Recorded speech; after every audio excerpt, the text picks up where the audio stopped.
आज डेट है 2 सितंबर 2024 एंड सितंबर वो महीना है जिसमें one of the top study destination Italy, इस कंट्री की जो कोर्सेज हैं, प्रोग्राम्स हैं, डिग्रीज हैं, उनकी क्लासेस स्टार्ट होती हैं। हर साल हजारों बच्चे पाकिस्तान से टारगेट करते हैं स्पेसिफिक कंट्री को फॉर देयर हायर एजुकेशन। कुछ बच्चे सक्सेसफुल हो जाते हैं, कुछ नहीं हो पाते, एंड जो नहीं हो पाते उनके पीछे एक वजह है जो कि आई एम श्योर आप सबको पता है, that is visa appointment issues, जो कि पिछले 2 साल से हमें कॉन्टिन्यूसली देखने को मिल रहा है। यहाँ पे 2 सवाल उठते हैं। फर्स्ट क्वेश्चन इज के भाई वीजा कैसे लें। सेकेंड क्वेश्चन इज के भाई 2025 सितंबर में क्या इटली को कंसीडर करना चाहिए फॉर हायर एजुकेशन या नहीं। अगर नहीं करना चाहिए तो कौन सी ऐसी और ऑप्शंस हैं जिनको हम टारगेट कर सकते हैं। तो ये बड़ी ही इंटरेस्टिंग डिस्कशन होगी आज की वीडियो में हमारी इस टॉपिक के हवाले से। तो मेक श्योर कीजिएगा कि आप इस वीडियो को एंड तक देखें, and if you are new to this channel don't forget to subscribe.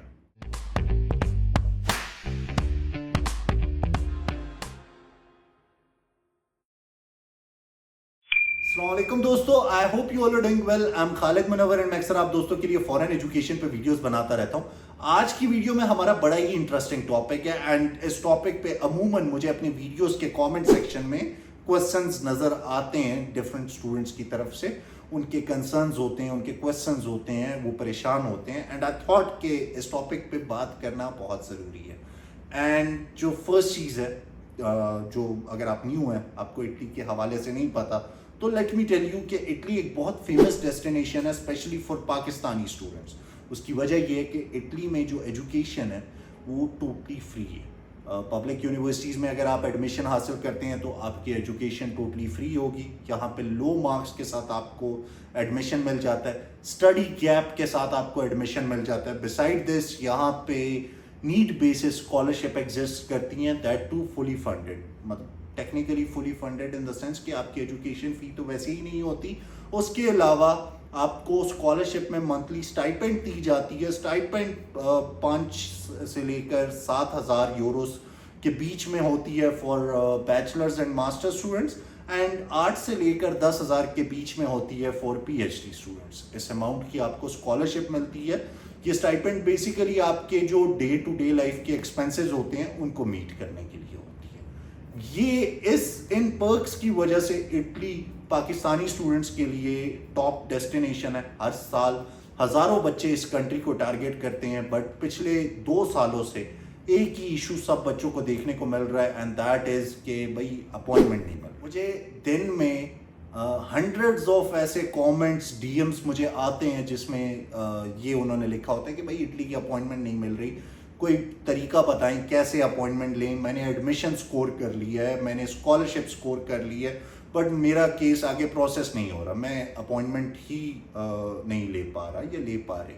तो आई थॉट कि ये इन स्टूडेंट्स के लिए एक वीडियो बना लेनी चाहिए जिसमें इन्हें प्रॉपरली गाइड किया जाए कि भाई आगे क्या करना चाहिए। जिन स्टूडेंट्स को अपॉइंटमेंट नहीं मिल रही, फर्स्ट ऑफ ऑल तो उनके पास 2 रास्ते आते हैं।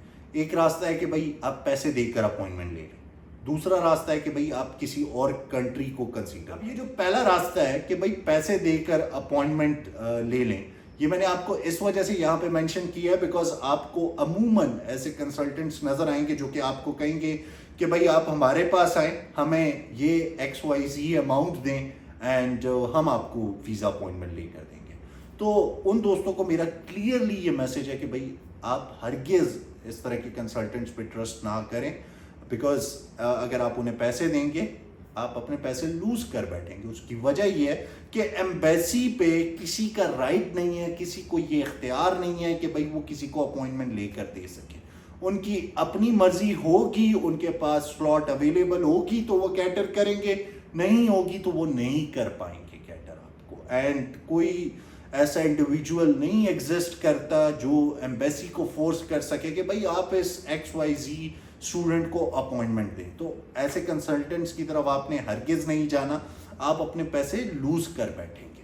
सो पहला जो क्वेश्चन है उसमें तो क्लियरली नो है कि भाई उन पे आप ट्रस्ट ना करें, उनसे दूर रहें, अपने पैसे बचाएं, अपना टाइम बचाएं, एंड किसी और रास्ते पे फोकस करें। अब यहाँ पे जो सेकंड रास्ता है, किसी और कंट्री को कंसीडर कर ले, इसके हवाले से हम लास्ट में बात करेंगे। लास्ट जो वीडियो का पार्ट है वो बेसिकली यही है। अब यहाँ पे एक और क्वेश्चन रेज होता है, दैट इज कि भाई 2025 सितंबर में क्या मुझे इटली को कंसीडर करना चाहिए नहीं करना चाहिए। तो मेरी जो खुद की पर्सनल सजेशन है वो आपको यही होगी कि नो मैटर बहुत सारे पर्क्स ऑफर कर रहा है इटली, बट आप किसी और कंट्री की तरफ जाएं, यहाँ पे आप अपना प्रोसेस ना लटकाएं। उसकी वजह ये कि अगर आपको अपॉइंटमेंट नहीं मिलती, आपका जो एडमिशन है अब वो एक्सपायर हो जाएगा विद टाइम, आपकी स्कॉलरशिप एक्सपायर हो जाएगी, आप उसका यूज़ नहीं कर पाएंगे। बिकॉज आपको जब इंटरव्यू के लिए नहीं बुलाया जा रहा, जब अपॉइंटमेंट्स सेकंड्स के लिए ओपन हो रही हैं, सेकंड्स के लिए, लिटरली नॉट मिनट्स, सेकंड्स के लिए अपॉइंटमेंट्स ओपन हो रही हैं एंड उसके बाद क्लोज हो जाती है, आप रिफ्रेश करते हैं स्लॉट क्लोज हो गई होती है। तो जब इतनी देर के लिए अपॉइंटमेंट ओपन हो रही है तो ऐसे कंट्री का कोई फायदा नहीं है। यहाँ पे आप अपने साल 2 साल वेट करते करते लूज कर बैठेंगे, बट आपको आपके सामने कोई एंड रिजल्ट नहीं आएगा।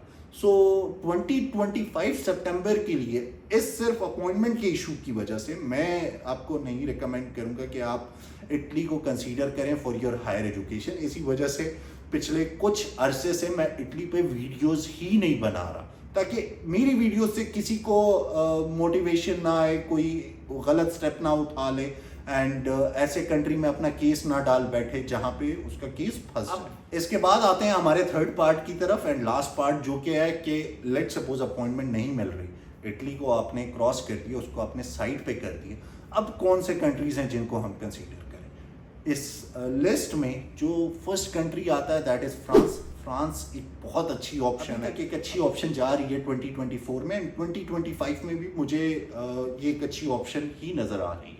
सो इस कंट्री को आप कंसीडर कर सकते हैं फॉर योर हायर एजुकेशन। आपके 60% से 55% से ऊपर मार्क्स हैं तो आप इस कंट्री को कंसीडर करें, इसमें अप्लाई करें। अप्लाई आप खुद कर सकते हैं, मेरे चैनल पे जाएं, आपको वीडियोस मिल जाएंगी फ्रांस के हवाले से जिसमें मैंने आपको कंप्लीट प्रोसेस बताया है, बैंक स्टेटमेंट की डिटेल्स बताई हैं, यूनिवर्सिटी आपने कैसे शॉर्टलिस्ट करनी है, ये सारी डिटेल्स मैं ऑलरेडी वीडियोस की फॉर्म में कन्वे कर चुका हूँ। सो फर्स्ट ऑप्शन जो है वो फ्रांस हो गया, आप फ्रांस को यूज़ कर सकते हैं। आप इसमें जाएं, यहाँ से अपनी हायर एजुकेशन कंप्लीट करें एंड कल को अगर आप इटली या जर्मनी कहीं पर भी जाना चाहते हुए तो आप वहाँ पर जा सकते हैं। सेकेंड ऑप्शन जो यहाँ पे फ्रांस के बाद आती है, जो आप कंसीडर कर सकते हैं, दैट इज नेदरलैंड्स। नेदरलैंड्स के केस में एक ड्रॉबैक है। ड्रॉबैक बेसिकली ये है कि इस कंट्री में जो ट्यूशन फ़ी है वो बहुत ज़्यादा है। बहुत ज़्यादा से मुराद मेरा कि आपको यहाँ पे यूनिवर्सिटी 7,000 यूरो से मिलेंगी एंड बिटवीन 15,000 यूरोस, ये एक रेंज है। इसके बीच में यूनिवर्सिटीज़ आपको देखने को मिलेंगी पर ईयर आपकी ये फ़ी होने वाली। यहाँ पे जिस रीज़न की वजह से मैंने नेदरलैंड आप लोग को रिकमेंड की है आज की वीडियो में, वो ये है कि फॉर एग्जांपल आप फर्स्ट ईयर की फ़ी पे करके चले जाते हैं, आपके पास नेदरलैंड में अपॉर्चुनिटी होती है, आपको साइड जॉब बहुत इजीली मिल जाती है। उसकी वजह ये है कि एक तो ये टूरिस्ट डेस्टिनेशन है एंड टूरिस्ट डेस्टिनेशन होने के साथ साथ इस कंट्री में इंग्लिश बहुत कॉमनली बोली जाती है। आपको यहाँ पे English day to day life में नज़र आती है। So with the help of English आप इजीली एक अच्छी जॉब स्कोर कर लेते हैं एंड यहाँ पे जो मिनिमम वेजेस हैं वो भी बहुत अच्छी हैं as compare to other countries of Europe. So आप अपनी जो फ़ी है वो आप खुद भी कमा सकते हैं। सो ये नेदरलैंड भी एक ऑप्शन हो सकता है आपके लिए। एंड नेदरलैंड्स के हवाले से मैं एक डिटेल्ड वीडियो ऑलरेडी पोस्ट कर चुका हूँ। यहाँ का कंप्लीट स्टडी प्रोसेस मैंने इस स्पेसिफिक वीडियो में बताया हुआ है, आप ये वीडियो जाके चेकआउट करें। इसमें आपको कंप्लीट यहाँ का प्रोसेस पता लग जाएगा एंड आप अपना केस खुद प्रोसेस कर पाएंगे। फ्रांस के केस में भी आप अपना केस खुद प्रोसेस कर पाएंगे। सो ये कंट्री है, इसको आप कंसीडर कर सकते हैं इटली की रिप्लेस। नेदरलैंड के बाद जो थर्ड कंट्री है जिसको आप कंसीडर कर सकते हैं for your higher education, that is Ireland. Ireland के हवाले से अभी तक मैंने डिटेल में बात नहीं की, आगे आने वाली वीक में मैं इसके हवाले से डिटेल में बात करूंगा। यहाँ पे आपको जो फीस है वो देखने को मिलेगी फ्रॉम 8,000 यूरोस टू 15,000 यूरोस, ये एक रेंज है। इसके बीच में अमूमन यूनिवर्सिटीज़ की फ़ी फॉल करती है एंड इसको आप कंसीडर कर सकते हैं फॉर योर हायर एजुकेशन। इस कंट्री में टॉप रैंक यूनिवर्सिटीज़ हैं, इंग्लिश कॉमनली बोली जाती है, सो आपको डे टू डे लाइफ में मसला नहीं होता। इंग्लिश कॉमन होने की वजह से आपको जो ऑड जॉब है कोई भी वो इजीली मिल जाती है एंड आप उससे अच्छे पैसे कमाकर अपनी फीस का बंदोबस्त खुद कर सकते हैं। सो ये वो 3 कंट्रीज हैं जिनको as a replacement of Italy use किया जा सकता है। And I would suggest you कि आप 2025 में इन कंट्रीज़ में से किसी एक कंट्री को टारगेट करें, उसमें अप्लाई करें, खुद प्रोसेस करें एंड सक्सेसफुल होने के बाद आप वहाँ पे जाएं एंड अपनी लाइफ स्टार्ट करें। सो ये एक शॉर्ट सी वीडियो थी about this current scenario of Italy and इसकी रिप्लेसमेंट्स के हवाले से। तो आई होप आपको पसंद आई होगी। अगर आपको पसंद आई है तो मेक श्योर करें कि आप इस वीडियो को लाइक करें, इसे ज़्यादा से ज़्यादा शेयर करें ताकि उन स्टूडेंट्स तक ये वीडियो पहुंच सके जो कि करंटली इटली को टारगेट कर रहे हैं, परेशान है एंड उन्हें समझ नहीं आ रही कि क्या करना चाहिए। उनकी हेल्प आउट हो सके इस वीडियो से। And yes, that's all for today. Take good care of yourself and I will see you guys in some next video. Till that, अल्लाह हाफिज़।